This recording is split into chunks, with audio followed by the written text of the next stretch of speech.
So in this lecture we will see three steps, the sixth, seventh and eighth step: materials of the tiles, loads on tiles, and envelope materials and accessory structures. These are the steps which we are discussing today. We are going to discuss today. So these were the 8 steps. There were 8 steps in design of tile drainage system. In that first four we have discussed earlier.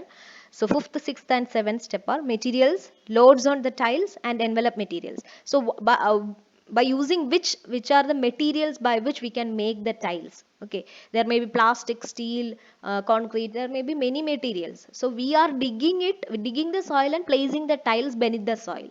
So the material should be in such a way that it can bear some loads. It cannot it should not corrode, it should not react with the soil. So all that properties should meet. Okay, so the materials of the tiles is an important factor while designing a tile drainage system. And the loads on the tiles, so that is the sixth step: how much amount of load the tile can bear. So because we are placing some soil and envelope material over the tiles, so it should bear some loads. Okay, so how much load the tile can bear, that also we have to consider. And the other thing is envelope materials and accessory structures. So we have to provide some envelope or covering materials over the tiles for filtering the water out into the tiles. Okay, so the water is entering into the tiles through the crack between the two short length pipes. Okay, so when it is allowed to fall in, it may contain some salt, sand, silt, etc. So all that soil particles will enter into the tile also. So for avoiding that, we have to provide some envelope material, some large sized particles over the tiles in such a way that it can filter the water and it can bring it to the tile drains. So we have to provide some envelope materials and some accessory structures also. We will discuss the accessory structures. And the final thing is installation of the tile drains, that we will discuss in the next class. So we will see each of them. First one is the material. So we have to use only the first grade tile for the installation of tile drainage system, because the material should be very much good. Okay, the tile should be free from cracks which would decrease their strength stability. Shouldn't have any crack. And the drain tile should be circular in cross section and approximately it should be straight. Okay, it should be circular, should be straight. Okay, and inside of the tile should be very much smooth because water is flowing through the tiles. Okay, if it is not smooth, then what will happen, the velocity of the water will change accordingly. That will affect our drainage system. So the inside of the tile should be smooth. And ends should be regular. Ends of the each of the pipes, there will be ends for each of the pipe.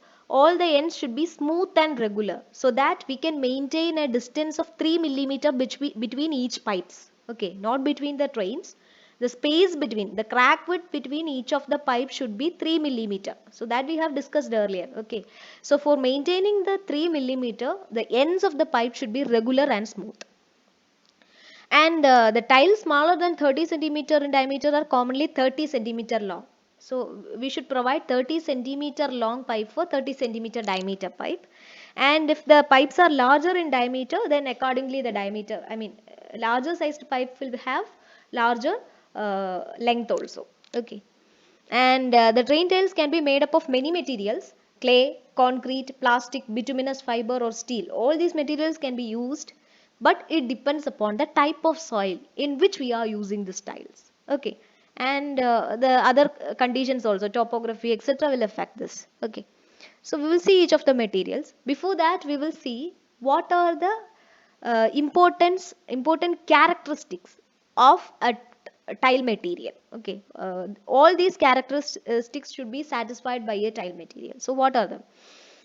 The resistance to weathering and freezing. The pipe should be resistant to weathering and freezing, because once we are installing the tile, after that we will not maintain it. Okay, we cannot take it out and check it. Okay, so for a long time it should be without any maintenance, without any repair and all. Okay, so it should last for some years. After that we can check it, or regular maintenance should be done. So it should be resistant to weathering and freezing for this tile. And it should have high density should be higher. It should have sufficient strength to withstand the static as well as the dynamic loads. It should have a strength because we are digging the soil and we are placing the tile. After that we are refilling the soil or some other envelope materials are also provided. So the tile material should bear all these loads. Okay, and should have uniformity in shape and wall thickness, and it should be resistant to action of any chemicals in soil as well as water. So all these properties should be satisfied by a tile material or pipe material. So we will see each of the materials. First we will see clay. Clay is a commonly used, it is a used tile material. It can be of two types. One is common clay and vitrified clay. So common clay is made up of common brick clay. Normally what material which we are using to make the brick, that material is used for making these tiles. That is common tiles. And vitrified tiles are made from high grade clay, okay, which is frequently mixed with common clay, which is made of a high grade clay, and it is more good than that of this common clay. It is often glazed and is stronger and less porous than common clay material, but it is costlier because of its advantages. This is costlier than the common tiles.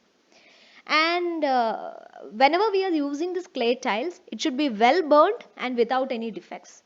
Okay, so burning is done for removing the pervious or permeability of that clay material. So it should be well burned, and it should not be with any defects. Okay, so these are the main properties of a clay tiles. And some other properties are: good clay tiles have a distinct ring well when lapped with a metal object. It should have a very distinct ring, okay, when it is mixed with a metal object. And it is cheaper than concrete. Of course, it should be cheaper than concrete. And it can be used in alkali as well as acid soil, because the reaction of clay with acid and alkali will be less than that of concrete. So it can be used in acid and alkali soils.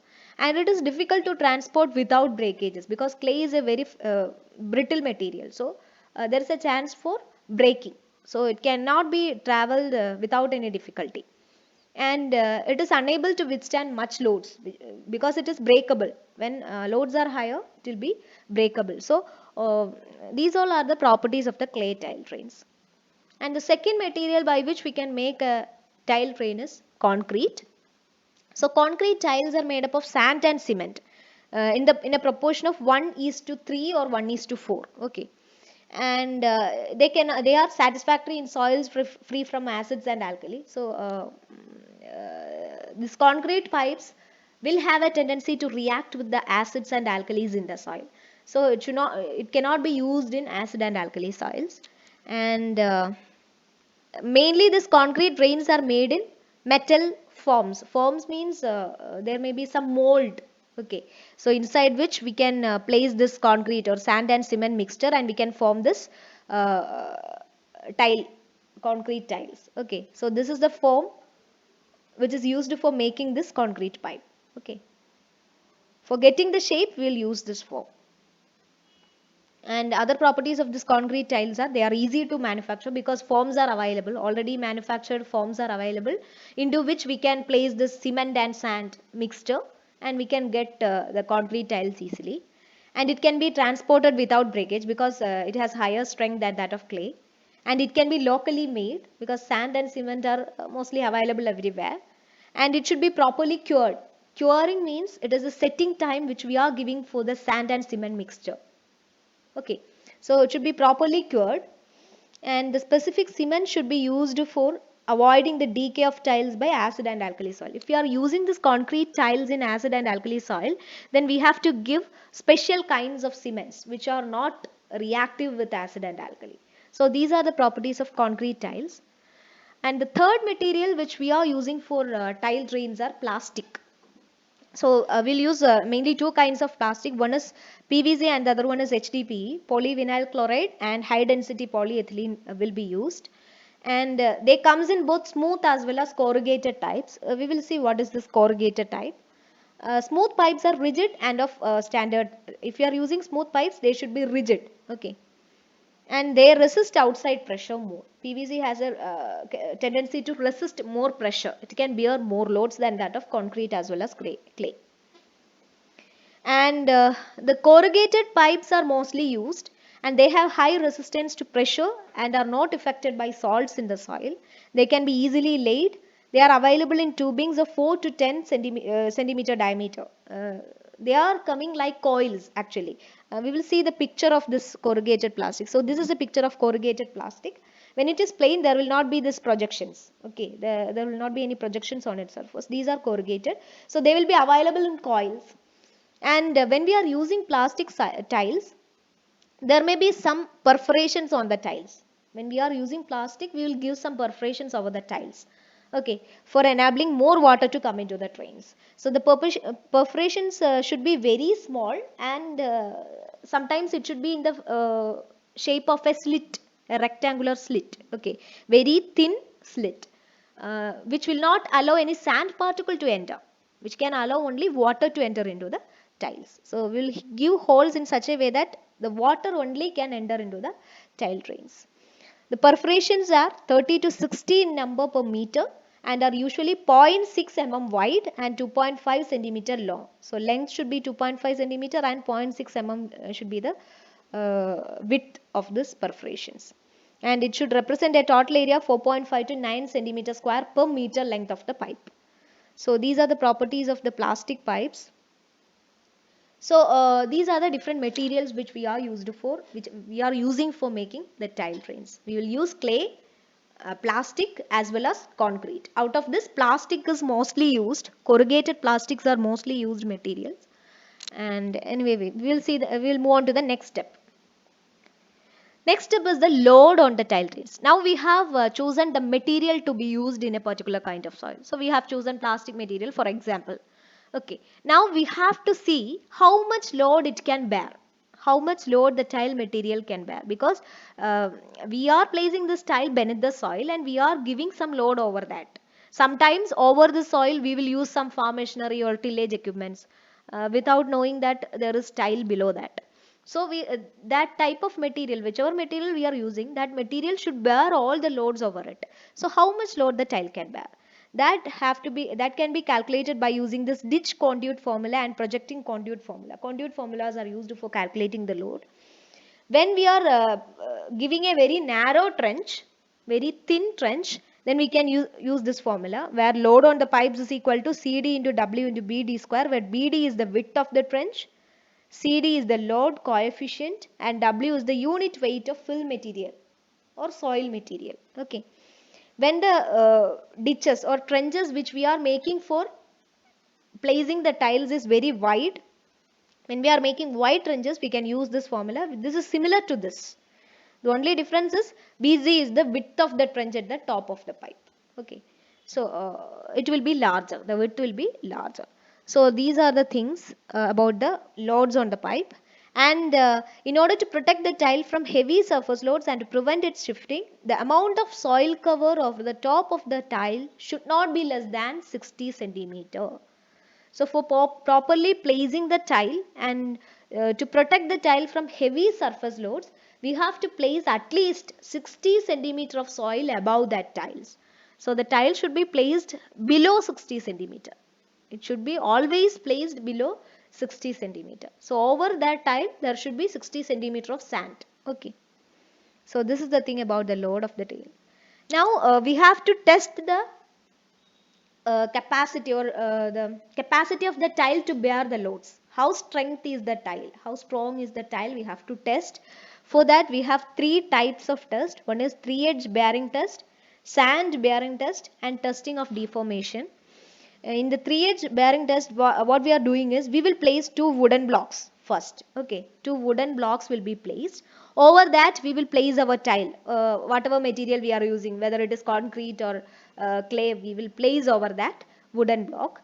Now we will apply hydraulic system or some mechanical jack for exerting pressure over the tile.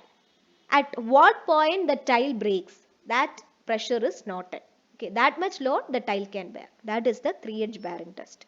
This test is mostly used for clay and concrete. The second thing is sand bearing test. In this test, this is similar to that of 3-edge bearing test. The only difference is that over this wooden block we will place some amount of soil, a bed of soil over this wooden block. So on this soil only we will place the tile and we will apply the same pressure. At what pressure the tile will break, that will be noted, and that is the maximum pressure or load that the tile can bear. So this test also we will use for clay and concrete. In case of plastic, there is a difference between the clay and concrete, because clay and concrete will break when we apply load, but plastic will not break, it will deform. Okay, it will not break, but it will deform. So we will do the testing for deformation in case of plastic. All this test will be done for plastic also, but the load at which the plastic get deformed will be noted. Okay, that is the test used for finding the amount of load that can be borne by a particular type of tile. Now we will move on to the third step, that is envelope materials and accessory structures. Envelope material, you all know what is envelope material. We will place the tile, and around surrounding the tile we will place some large sized particles just like gravel or some other particles for filtering the water into the tile drain. So otherwise, if you will not place any envelope material, means the sand particles or whatever material surrounding the tile will enter into the tile. So that will decrease the capacity of the tile drainage, and it can sometimes clog the tiles. Okay, for avoiding that, we will place the envelope material surrounding the tile. I will show you a picture. So this is a picture of the envelope material. This is a cross-sectional view. So this is our tile. Surrounding the tile, we will place some gravel or large sized particles to surrounding a depth of 2.5 centimeter, not a depth, circumferential length of 2.5 centimeter. We will cover the tile with, 7.5 centimeter, we will cover the tile with this envelope materials. So this is how we will use the envelope materials. They are otherwise known as filters, and the most effective filter used is well graded gravel. Other materials like fiber plastic, burlap, other materials, roofing paper, etc. can be used for this purpose. But anyway, well graded gravel is the mostly used filter material for tile drains. And the filter material should be, it is be more pervious than the base material, so that hydraulic pressure will not build up. It should be more pervious than that of the base material. Whatever soil is present there, the filter material should be more pervious than the soil present there. Okay, and the clogging of the filter material occurs if voids are too large. Minimum thickness of the filter material should be 7.5 centimeter. We have seen that. Okay, the picture itself, it is 7.5 centimeter should be given, thickness should be given for the envelope materials. And how to design this filter? So we have seen that we will use gravel as the most effective filter, and how can we design the gravel filter?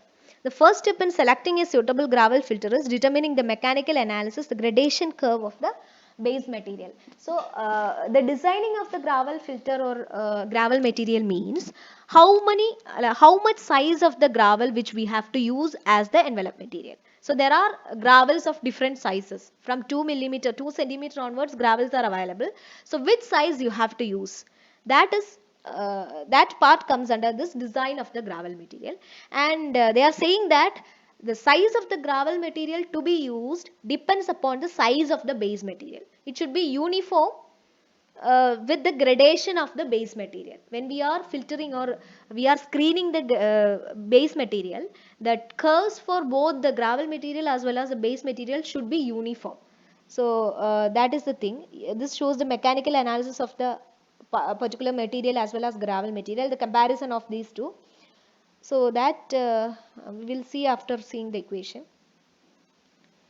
So for that, what we are doing is we will collect the sample of the base material and mechanical analysis is done. Mechanical analysis means sieving. You may have seen the sieving process. We will sieve the soil to find which is the proper or uniform size of material which is present in a particular type of soil. So for example, if you are taking sand, we are sieving the sand, how much amount of sand will be filtered out? That will be the size of the actual size of the sand, the uniform size of the sand. Okay, which size of the particle will be filtered out, that will be the normal size of the sand or that material. So like that we will do sieving and we will find the size of the base material. Accordingly we will choose the gravel material, and the size is preferred by USBR and US Army Corps of Engineers. These two institutions will give the criteria for choosing this gravel material. Okay. And these are the equations or criteria which are given by this USDA, USBR, as well as the US Corps of Engineers.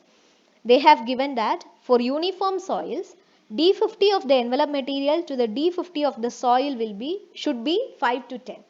The D50 means the 50% fine particles which is retained over the surface. 15% of the particles which is retained over the surface. What is the size of that particular uh, soil which is retained over the surface of the seed? Okay, that is for envelope as well as for soil. The ratio of both should be between 5 to 10. And in case of graded soil, the ratio should be 12 to 58. If the soil is graded or it is uniform, if it is not uniform, then we can say that the ratio should be 12 to 58. That is, we have to choose the envelope material in such a way that these ratio comes to be 12 to 58. And we can also use this formula D15. 15% of the material which is retained over the surface of the envelope material as well as for the base material. The ratio of both should be 12 to 40. So both of this equation can be used. And when both the filter as well as the base material are graded, we can use this equation. D15 by D85 of the base material should be less than 5 for safe designing of the gravel material. So these are the criteria which are given by United States Bureau of Reclamation, USBR, for selecting the gravel pack. And we will do problems on this, then it will be clear for you. So this is the figure which we have discussed earlier. Now we have seen the envelope materials. Now the second part in the 7th step is accessory structures. So some extra structures have to be implemented in the tile drainage system for the proper working of the system. So what are the extra structures which we have to use? One is the outlet structure, inlet structures. Some inlet structures should be there for diverting the water into the drain. Some outlet structures should be there for avoiding erosion. Sedimentation basin should be there for removing the sediments from the water. Junction boxes. For cleaning the tiles, we have to provide some junction boxes. Breather and relief valves. For reducing the pressure inside the tile drains, we should provide some relief valves and breathers. So all these are the accessory structures. We will see each of them. First one is the inlet structures. There are mainly two types of inlet. One is surface inlet as well as the blind inlet. Okay. Inlet means if we have to remove the surface water also into the tile drain. So tile drainage is mainly used for removing the subsurface water. But in some cases, we have to remove the surface water also. Okay. In that case, we will provide some inlet structures for removing the surface water. So they are surface inlet as well as blind inlet. There are two of them. One is surface as well as blind inlet. Surface inlet means which are used to let the water collected in low spots go to the tile faster. For removing the water from the surface to the tile in a faster way, we will provide the surface inlet. I will show you a picture. So this is the example for a surface inlet. So we will provide a hole like structure and we will give this grating. This masonry grating will be provided through which the water will enter into the tile which is placed beneath the soil. Okay. So this is known as surface inlet. We can provide two types of closings or gratings. One is this masonry grating as well as this beehive grating. You may have seen this beehive grating somewhere. So this is the soil surface over which we will provide a beehive grating. Beehive grating means you may have seen the foot valve of the inside the well. Foot valve like structure. That is the beehive grating. So there may be holes here. The water will enter these holes and it will follow through this pipe and it will finally reach the tile drain. So these are the surface inlets. The inlets which are provided over the surface and which are open, sometimes open for removing the water in a faster way to the tile drains. So these are known as surface inlets. Now the second inlet structure is blind inlet. It is also known as French drains. Blind inlet is also known as French drains. And they are used if the quantity of surface water is small or the amount of sediment is too large to permit surface inlet to be installed. So here, if you are installing the surface inlet, there are a chances of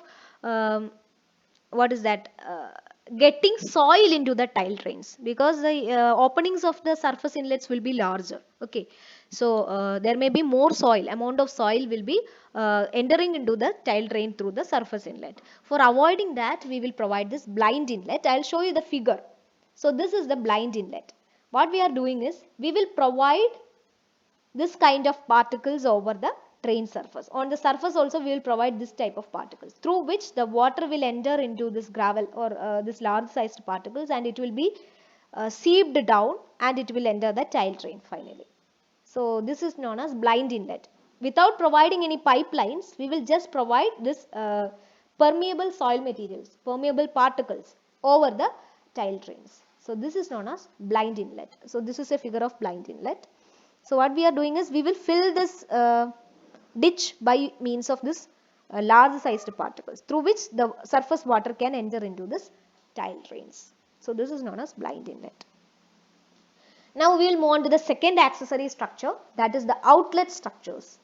Okay, outlet means finally the laterals will collect all the water from the soil and it will be collected to the main drains or collector drains, and the main drains will collect all the water and it will be diverted to an outlet.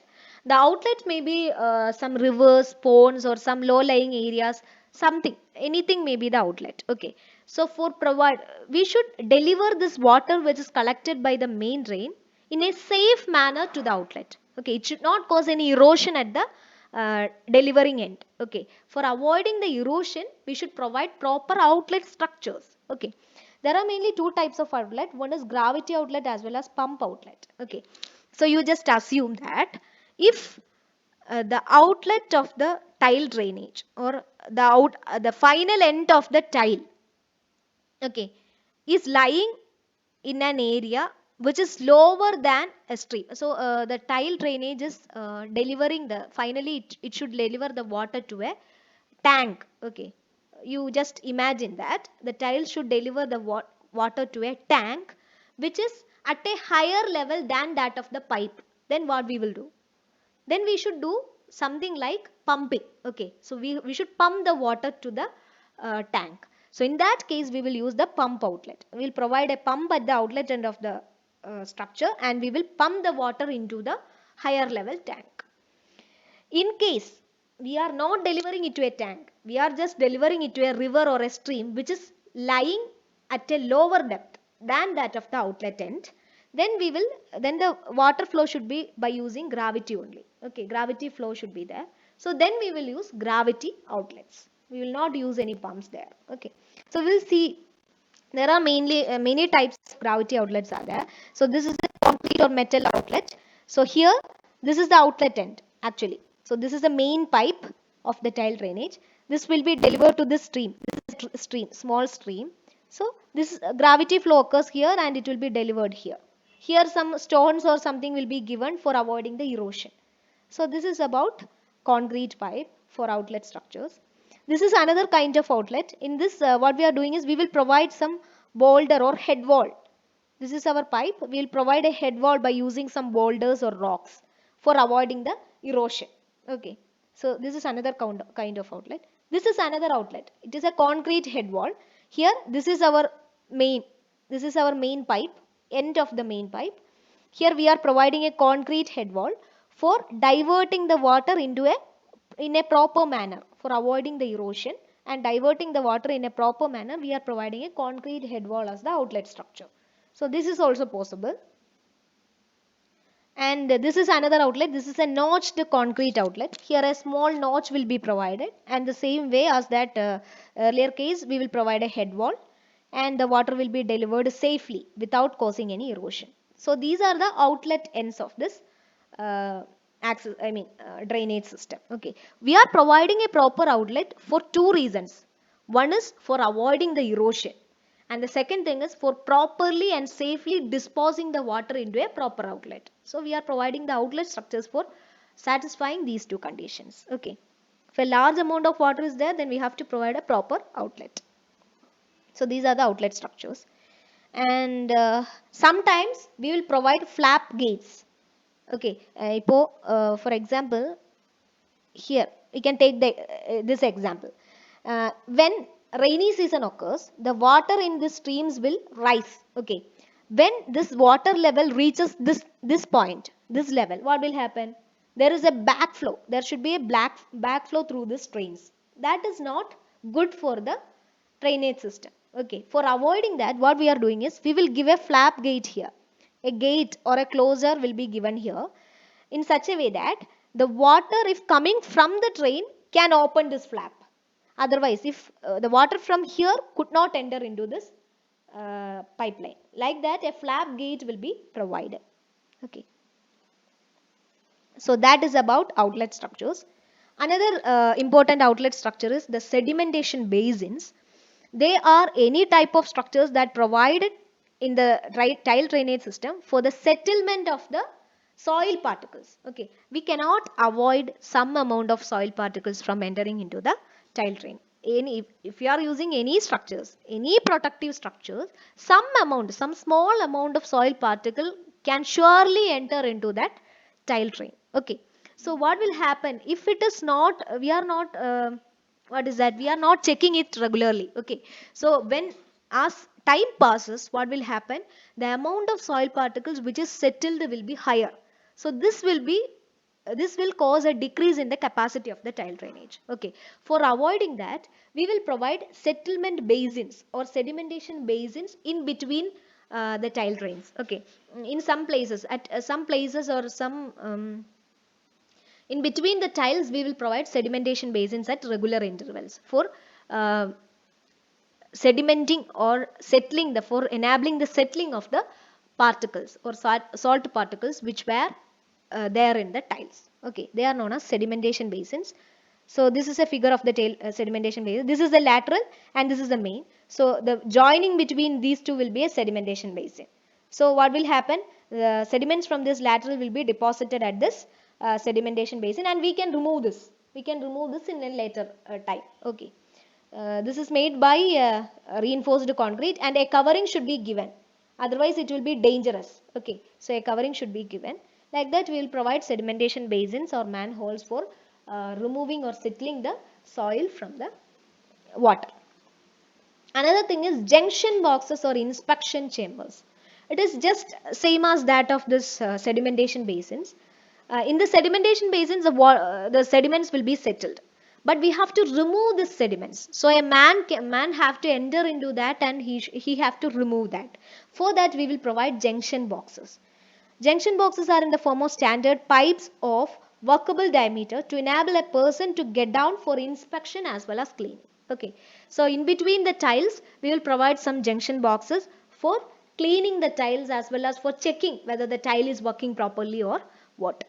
So that is them. So this is a plan view of the sediment junction boxes. They may be small concrete structures or some pipes may be there. These are laterals, mains, or some pipes which are connected. So here we can remove the sediments as well as we can check whether the pipe is working clearly. They are known as junction boxes or inspection chambers. And the final accessory structures are breathers or relief wells. Breathers means they are giving some what is that, fresh air, for getting some fresh air. Breathers. Relief wells means for relieving the pressure. So these type of structures are given for relieving or reducing the pressure inside the tile drainage system if the amount of water is higher.